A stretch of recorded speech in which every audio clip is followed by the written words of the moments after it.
Power star Pawan Singh चुनाव हार गए हैं, दिनेश लाल यादव निरहुआ भी चुनाव हार गए हैं और मनोज तिवारी और रवि किशन अपना सीट बचा ले हैं। और आज हम बात करेंगे ट्रेंडिंग स्टार खेसारी लाल यादव जिसके जिसके चुनाव प्रचार में गए थे, कौन हारा और कौन जीता। जैसे पहला लिस्ट है कि trending star Khesari Lal Yadav Barrackpore waste Bengal में गए थे, जो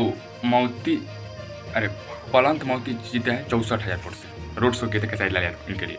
और दूसरा बात है बिहार के पाटलिपुत्र से यानी लालू यादव के मीसा बेटी खड़ी थी, मीसा भारती, वो जीत गई है 7,000 वोट से। और तीसरा पर जनता दल जेडीयू यानी तीर छाप यानी नीतीश कुमार जी के पार्टी के लिए खेसारी लाल यादव रोड शो किए थे, वो भी 1 लाख वोट से जीत गए हैं सुनील कुमार। और चौथा पर है सिवान जिला से खेसारी लाल यादव जहाँ पर गए थे प्रचार करने, वहाँ से हार गए हैं। और पांचवा पर है काराकाट यानी पावर स्टार पवन सिंह भी वहाँ से चुनाव हार गए, वहाँ से राजा राम यानी आरजेडी की टीम जीत गई है।